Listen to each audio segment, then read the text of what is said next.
All right, guys, let's lay your very first IGP track.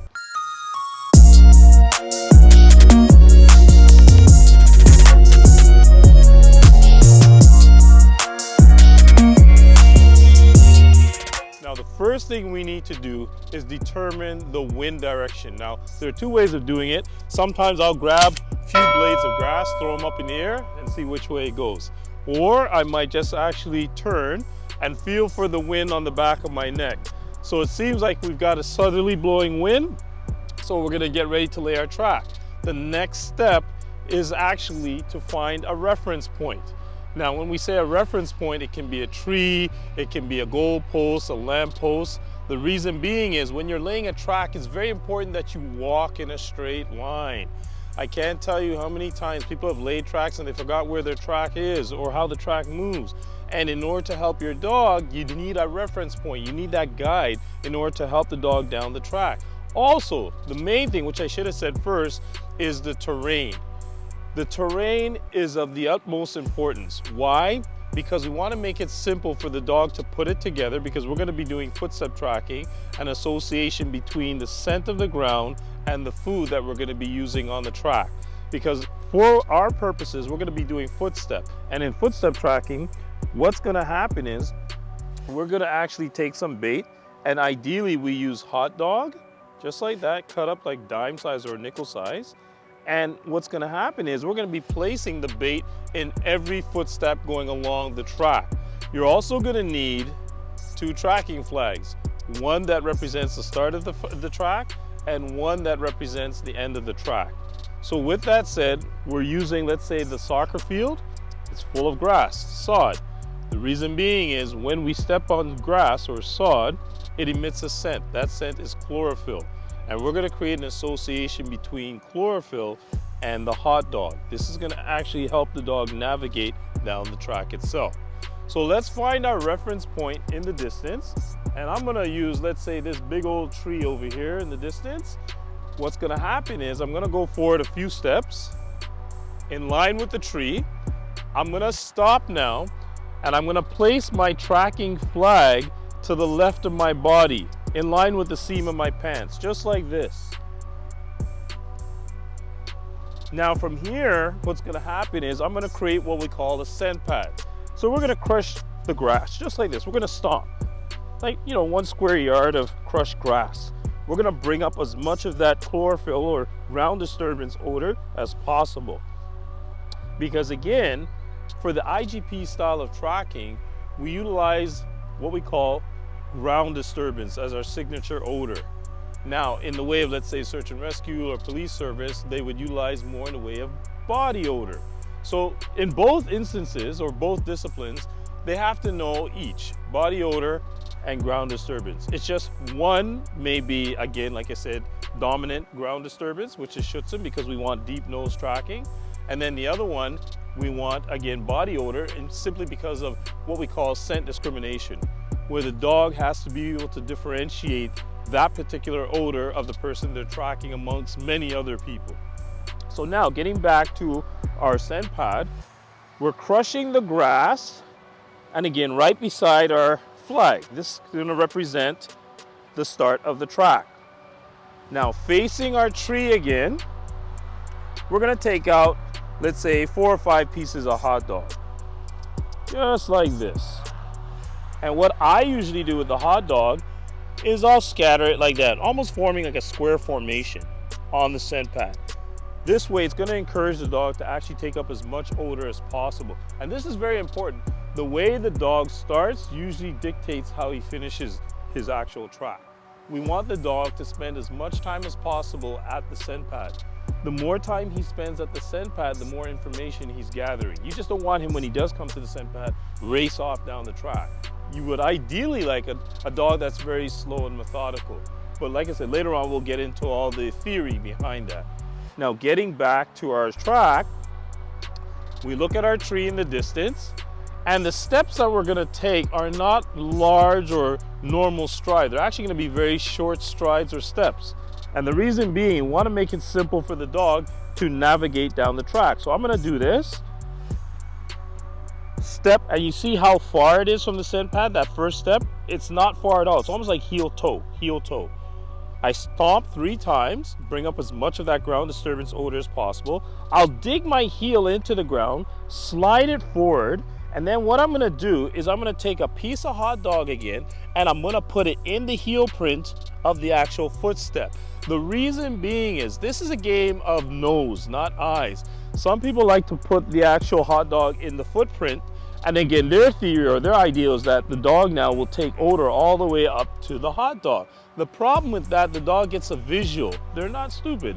So they'll see the hot dog and they're gonna race towards the hot dog. Whereas in this case, where you hide it in the heel print, he just happens to come up on the actual hot dog without his eyes, but with his nose. Now we're gonna take another step in line with the tree. Now this is also very important. When you're stepping, don't look down and step. You look at your reference point and you do this. The reason being, you'd be amazed. You look down, you step, you look up again, you look down, you step, you look up again. Sometimes what happens is the actual track tends to curve slightly. So what we do is we look forward, because when you're walking normally, you don't walk like this. You actually walk with your head up. So you do the same thing when you're laying your track. Now I stomp 3 times. I'm gonna grab, there we go, just to show you again, my hot dog. I'm gonna dig my heel into the ground, and I'm gonna hide the bait right there. And you see, you wouldn't be able to see, or the dog wouldn't be able to see it as it comes up down the track. Now we're gonna look at the actual tree again, and we're gonna move forward. 1, 2, 3. And the distance, very important, heel toe. You're not walking like on a tightrope. So it's gonna be splayed. You're gonna have that little bit of gap between the feet. But the distance itself is, like I said, heel to toe. We dig our heel into the ground, take our hot dog, slide our foot forward. Oops, got my hot dog there, and hide it in the heel print. Look at my tree. Boom, boom, boom. Dig it in the ground. Grab my hot dog once again, slide my foot forward, hide the hot dog. Here we go again. Boom, boom, boom. We're gonna hide that piece of bait in the heel print, just like that. And we're gonna continue.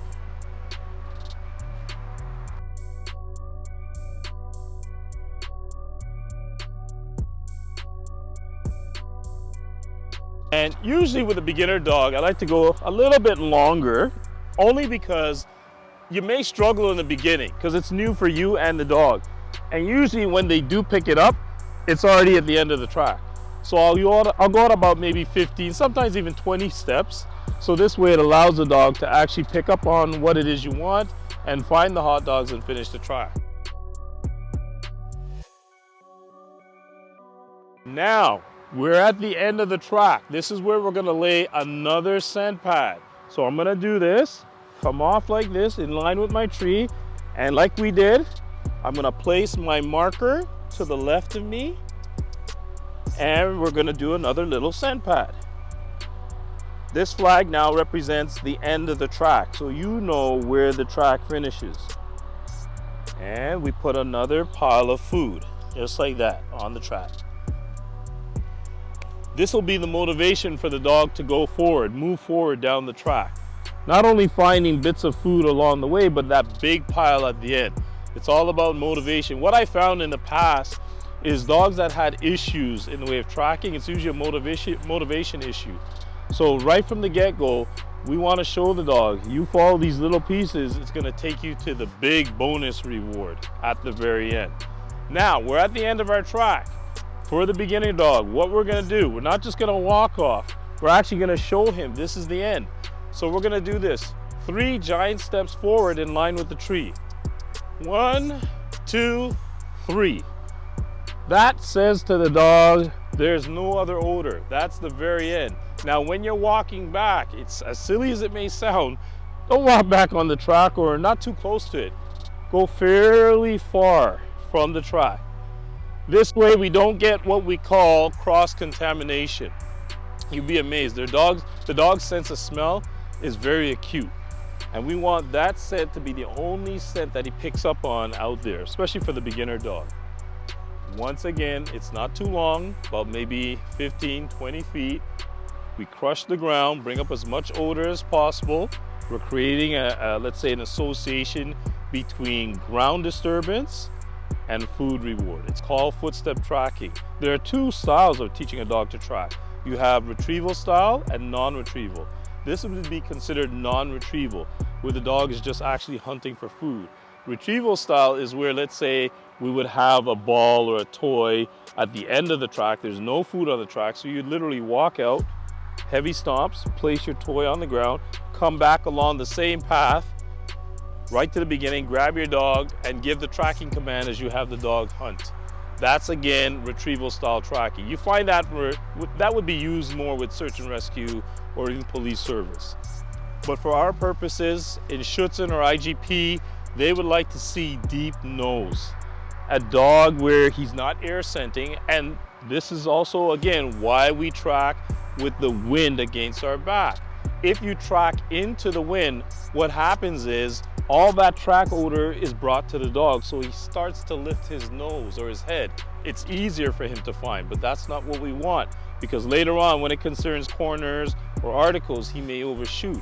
So we want that nose as deep as possible in the ground. So this is why we use, again, the footstep style teaching of tracking with bait on the ground. It's just really to promote deep nose. I hope this video helped. This is, again, phase 1 for the beginner. Keep it simple. These simple techniques I've used with my own dogs that I've competed with, and I've always, again, anywhere from mid-90s to high 90s in the way of scoring for my tracking phase. And like I said, I don't do anything extravagant. Very simple techniques, but the key is to be very consistent. Tracking is something that you got to do daily. Unlike obedience, it's the dog leading you. You can't really make a dog track. All you can really do is help him along the track. But as we go on with the later phases of training or tracking, we're going to get into things like articles, corners, step overs, cross tracks, different terrain, and how it affects the dog's behavior. We interrupt this broadcast to bring you some breaking news. We also have a membership program where we have giveaways, perks, exclusive content. Sign up, so this way you're going to be ahead of the game. Like I said, giveaways. It could be anything from training equipment to apparel. We'll do that once in a while, and free tutorials as well, more in-depth. Hit that link in the description to sign up. With that said, we're going to wrap up the video. I hope you enjoyed it. If you did, don't forget to give us a thumbs up. Please subscribe to our channel, and don't forget to hit the notification button so when we have new and upcoming videos, you're going to be notified. Take care, guys.